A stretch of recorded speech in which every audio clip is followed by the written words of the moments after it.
Hey there, my awesome artists. It's Miss G. Today I'm going to go over part 3 of our mulberry trees. We are going to complete the lesson today. I'm super excited because it's been quite a process. We have been working on this lesson for 3 weeks now. All right, great, awesome artwork takes time.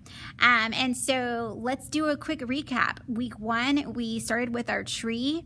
Week 2, we went in, we added our color using our warm colors or any colors that made us think of fall. We used those colors to make our leaves on our tree. We colored in an upward motion. And so it just really looks like this tree has just a burst of colors on it. All right, so now what we're gonna do is we're gonna go in and we're gonna color our sky and we're gonna work on our ground, and then we're actually going to be using Starry Night, which is another one of Van Gogh's paintings, one of his masterpieces. We're going to use this painting and we're going to incorporate some of these stars and his moon. We want to look at his lines and his spirals, and we want to add that to actually our mulberry tree. So we're taking 2 of his paintings to create one new artwork. All right, so what we're gonna do is we're gonna work on the sky. So be thinking about, do you want it to be daytime or do you want it to be nighttime? All right, I'm gonna actually go with nighttime just because I chose warm colors.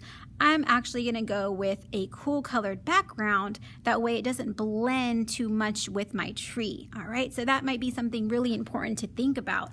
All right, so I know we did our tree first, and so we're gonna go in now with our, I'm actually going to use some crayons because I'm going to actually do a nice soft rubbing because I don't want to go over my tree too much or anything like that, because we already drew our tree, and my in-person kiddos, we actually did our background first and then we did our tree over it just because we used a couple of different materials. All right, but for you guys, if you have crayons, that would be great.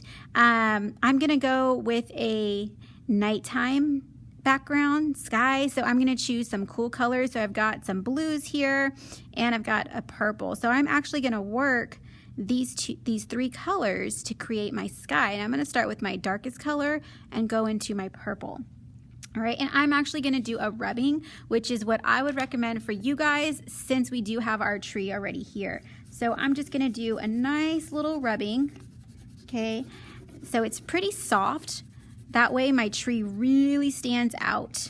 Okay, so just take your crayon and just rub it on its side, and that's gonna give you a nice little soft, subtle background.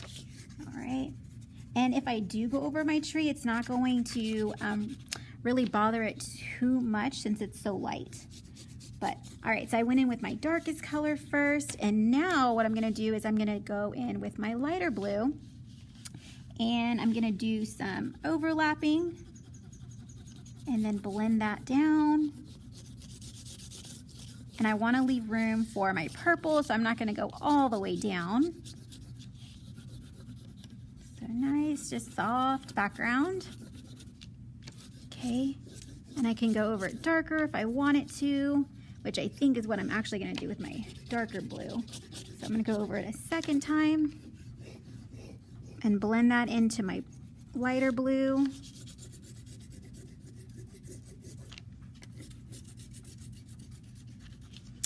All right, then work that blue down a little bit more. All right, and now I'm gonna go in with my purple and blend that into the blue just a little bit. So I've got a nice kind of blue-violet color right there in the middle.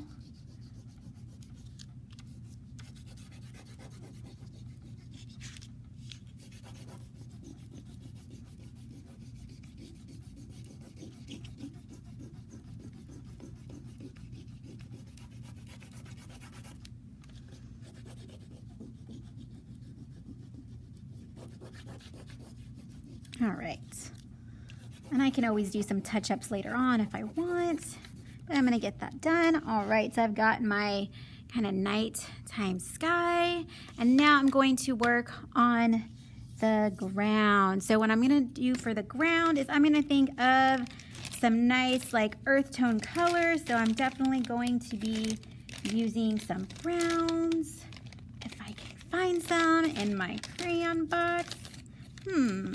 Well, if I don't have browns, I can definitely go for some greens. So I'm going to look for some greens right now. And again, I am going to do a soft rubbing. So I'm going to peel the paper off of my crayons.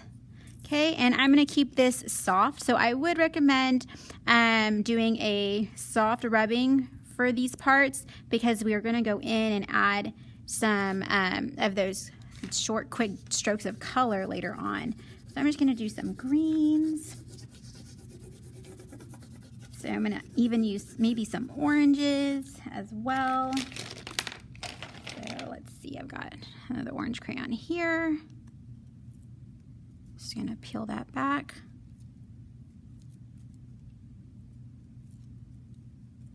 All right, so for this, I'm just thinking of some just kind of earth tone colors that I think would be nice. This paper is giving me some trouble. Sorry, guys. Bear with me.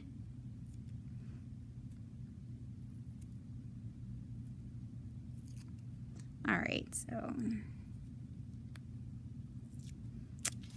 Okay, so I'm just gonna keep on rubbing.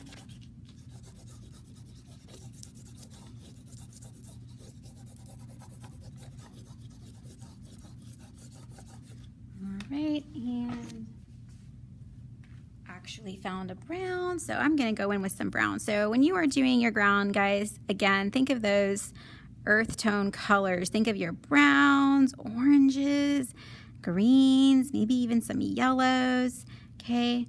And fill in your ground with those colors. And again, try doing a rubbing.